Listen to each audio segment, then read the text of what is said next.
2, 3. Olá, meus amados, graça e paz a todos, sejam muito bem-vindos a mais uma aula. Eu me chamo Emerson Ferreira, sou coordenador pedagógico do INTEPRE, que é o Instituto Teológico de Ensino e Pesquisa da Religião. Queridos, é muito bom estar com vocês mais uma vez nesta oportunidade. Vamos fechar esse conjunto de livros importantíssimos da Bíblia Sagrada que nós denominamos de livros poéticos. Já trabalhamos a primeira importantíssima divisão do Antigo Testamento, a Torá, na composição dos 5 primeiros livros, Pentateuco. Trabalhamos os 12 livros históricos de Josué até o livro de Esther. Nós iniciamos os livros poéticos, a terceira importantíssima divisão do Antigo Testamento bíblico.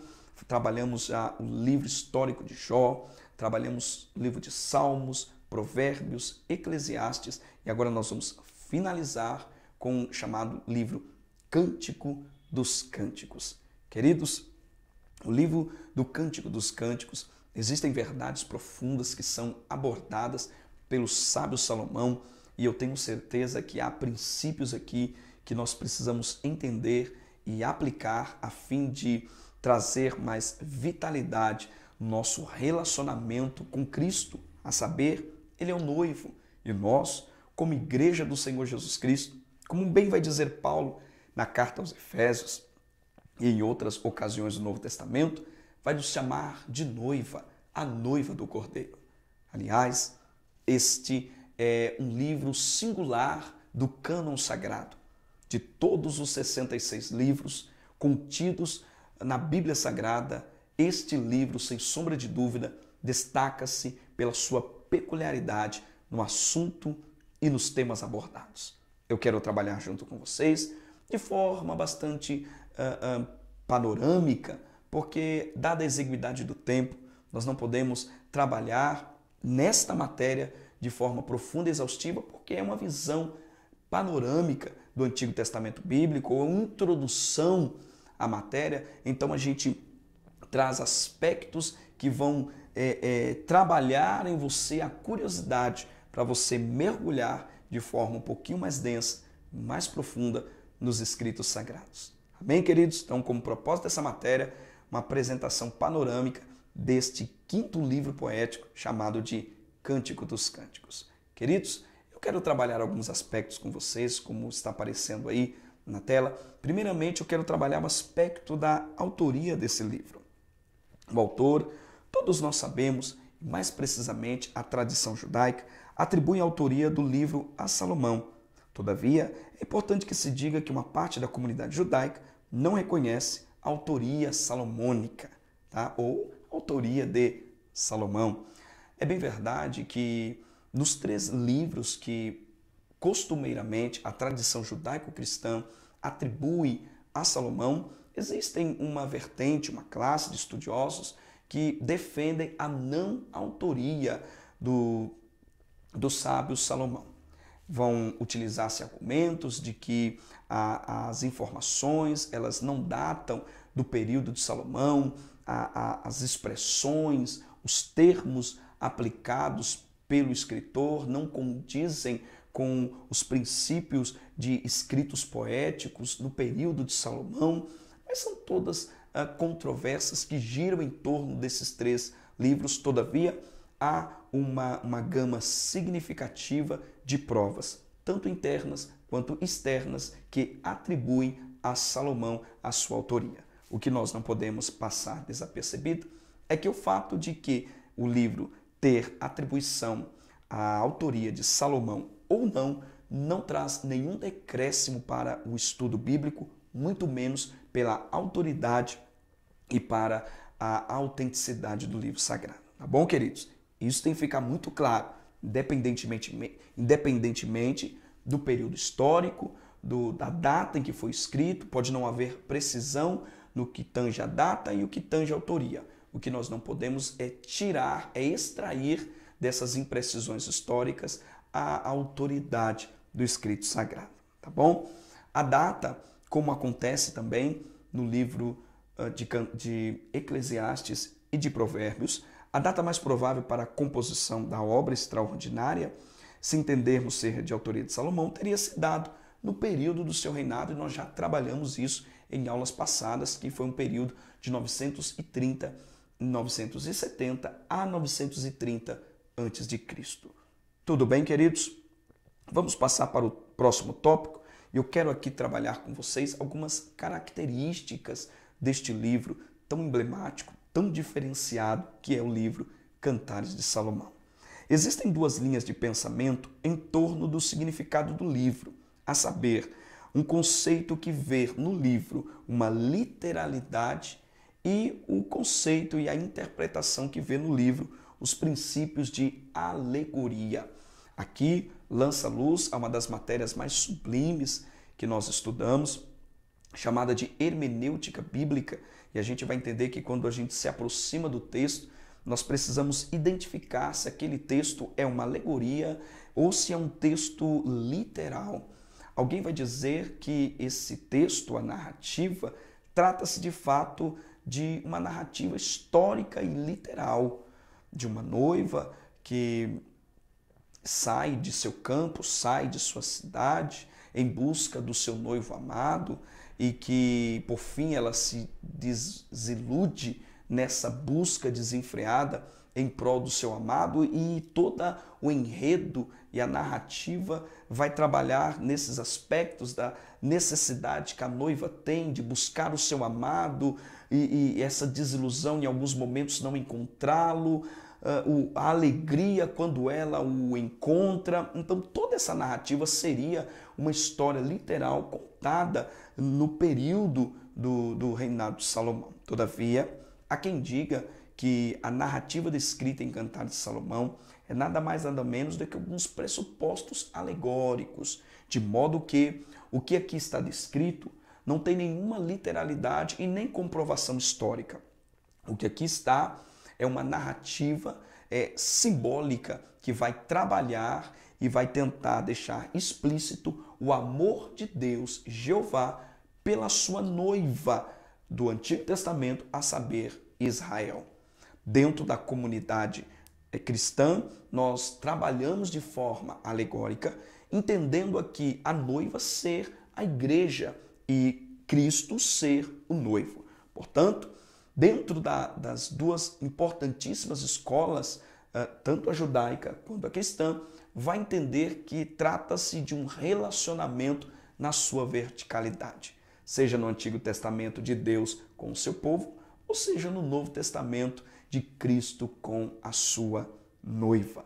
Passando um pouquinho mais à frente, a gente vai perceber que alguns estudiosos vão estabelecer 3 tempos distintos para essa trilogia poética veterotestamentária. O que quer dizer isso? Esses 3 livros poéticos que nós trabalhamos na sequência, a saber, o livro de Provérbios, o livro de Eclesiastes e o livro de Cantares. Há quem diga que é possível observar uma linha do tempo na vida de Salomão quando ele escreve esses 3 escritos que são, sem sombra de dúvida, livros de uma profundidade de sabedoria e de comunicação de vida para a nossa edificação. Ainda em sua mocidade, Salomão teria escrito o livro Cântico dos Cânticos. No auge da sua maturidade, ele vai então escrever o seu 2º livro, que é o livro de Provérbios.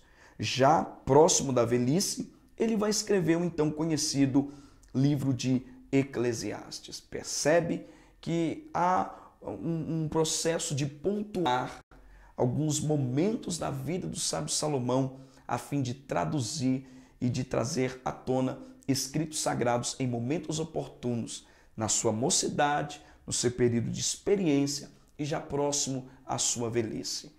O livro de Cantares se dá no momento onde ele está jovem, onde ele está contemplando as maravilhas da vida, em algum momento, quem sabe, se perdendo pelos devaneios e pelas atrações que existem em sua mocidade. E a gente vai perceber que aqui no livro de Cantares de Salomão, a expressão, o princípio do amor, da intimidade, do erotismo, são trabalhados de forma bastante respeitosa, obviamente considerando o nível de sacralidade do texto, porque é um texto dentro do cânon hebraico. Então, é um livro que mais traz esse princípio e que faz-nos compreender o processo íntimo de ligação entre um homem e uma mulher. Estão descritos aqui na narrativa de Cantares de Salomão. Portanto, isso é muito peculiar a um jovem cuja mente é brilhante, a inteligência oriunda do Senhor nosso Deus. Todavia, com o passar do tempo, mais experimentado na vida, agora na robustez, ele já com caráter formado, vai escrever o livro de Provérbios. Provérbios com preceitos profundos, densos, que vai nos ensinar a lidar e trabalhar os nossos relacionamentos, seja com Deus ou seja com aqueles que estão ao nosso derredor. Já próximo da velhice, então ele vai trabalhar o livro de Eclesiastes. Alguém que já passou por todas as fases da vida, se viu envolto a circunstâncias diversas na vida e que agora, olhando lá no retrovisor, ele consegue nos orientar, obviamente, sobre os escritos supervisionados pelo Espírito de Deus, inspirado pelo Espírito de Deus. Salomão nos dá o norte, nos orienta, nos apresenta o caminho da perfeição para a glória de Deus. Então, é importante nós atentarmos desses três princípios e desses três momentos diferentes da história e dos escritos, da vida de Salomão e dos seus livros. Avançando um pouquinho mais, queridos, nós já trabalhamos isso aqui, só para ficar bem claro, os estudiosos, o propósito do livro vai ter os seus significados distintos, tá? Só para deixar mais claro, há dois significados distintos dentro da comunidade judaica e dentro da comunidade cristã. Ambos entendem de forma diferenciada a descrição alegórica que está aqui presente neste livro, o livro de Eclesiastes. Ou melhor, o livro de Cantares de Salomão. Queridos, quando nós aproximamos, procurando entender um pouco mais qual é o espírito deste capítulo ou deste livro, qual é a ideia central que norteia o livro de Cantares de Salomão, nós vamos nos deparar no capítulo de número 8 e versículo de número 7.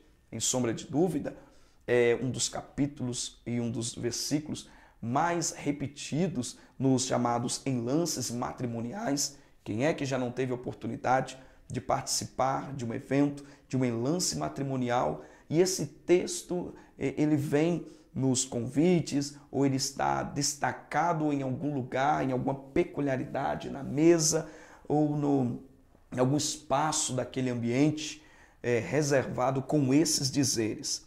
As muitas águas não poderiam apagar esse amor, nem os rios afogá-lo, ainda que alguém desse toda a fazenda de sua casa, por este amor certamente a desprezariam. Queridos, esse texto é o âmago desse livro.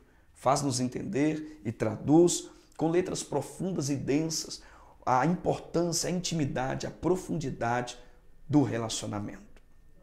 Que nós entendemos que esse relacionamento se dá entre a noiva e o noivo, a saber, Jesus Cristo de Nazaré.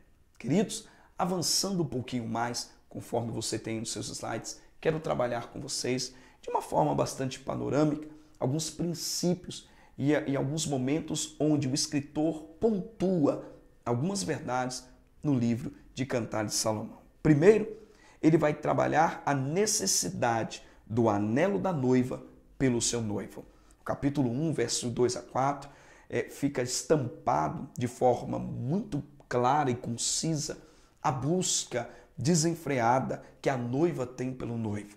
Ela busca desesperadamente, em uma linguagem poética, muito densa, profunda, obviamente um ambiente tomado com uma dramaticidade muito efervescente. A gente vai ver a busca da noiva pelo noivo. Isso traduz ao desejo de relacionar-se com o noivo. Assim também deve ser a igreja do Senhor Jesus Cristo.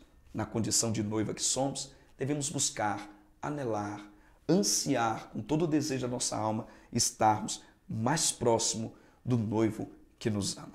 Segunda grande verdade é a busca e o encontro da noiva e do noivo. Capítulo de número 2 até o capítulo número 3, verso 5, vai trabalhar o aspecto do encontro. Teologicamente, nós vamos entender que a noiva também aguarda ansiosamente esse encontro que não se dará da terra e nem se dará nos céus, mas segundo a revelação de 2 Tessalonicenses capítulo 4, verso 16 e 17, esse encontro que se dará nos ares, quando a igreja for arrebatada. Os mortos em Cristo ressuscitarão primeiro, depois nós os que ficarmos vivos, nos encontraremos com o Senhor Jesus Cristo nos ares. O que é curioso é que a festa judaica, ela nunca se dava nem na casa do noivo e nem na casa da noiva. O encontro se dava exatamente no meio do caminho entre o local onde a noiva morava e o lugar onde o noivo morava. Portanto, evidencia um aspecto extremamente importante, o encontro do noivo com a noiva. Queridos, conforme você tem no próximo slide, vamos trabalhar mais 3 aspectos extremamente importantes nesse relacionamento entre o noivo e a noiva, a saber, entre a igreja e Jesus Cristo. O amor irrestrito da noiva pelo noivo é um amor que não põe restrições, é um amor que não põe condições, é um amor que ele é tão denso, ele é tão verdadeiro, que ele não espera nada em troca. Aliás, isto é ser cristão. Este é o sentido maior do cristianismo. Nós servimos a Deus não por aquilo que Ele possa nos dar. É bem verdade que Deus quer nos abençoar, e abençoar de forma gloriosa e poderosa, e como assim Ele tem feito, e glória a Deus por isso. Todavia, o nosso relacionamento com Deus não está naquilo que Ele pode nos proporcionar, mas sim naquilo que Ele já nos proporcionou na manifestação providencial na morte de Cristo no Calvário, que foi substitutiva e nos resgatou dos grilhões da morte do inferno. Nós servimos porque Ele já fez por nós. Nós não servimos por aquilo que Ele fez, por aquilo que Ele faz ou por aquilo que Ele irá fazer, mas por aquilo que Ele já fez na cruz do Calvário. Quarto ponto, o amor irrestrito do noivo pela noiva. O noivo também ama a noiva.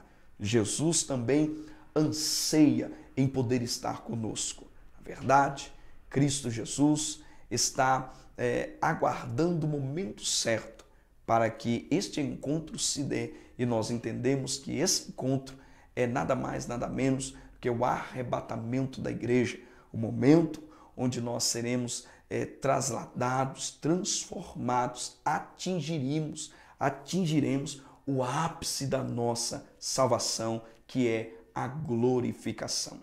A salvação, ela é um presente de Deus que se manifesta em 3 momentos distintos. No passado, Ele nos livrou da culpa do pecado através da justificação. No presente, Ele nos livra do poder do pecado através da santificação. No futuro, seremos livres da presença do pecado através da glorificação, que é o encontro do noivo, da noiva, noivo que anseia e que deseja muito a sua noiva. Quinta verdade a ser abordada, a noiva teme perder o noivo.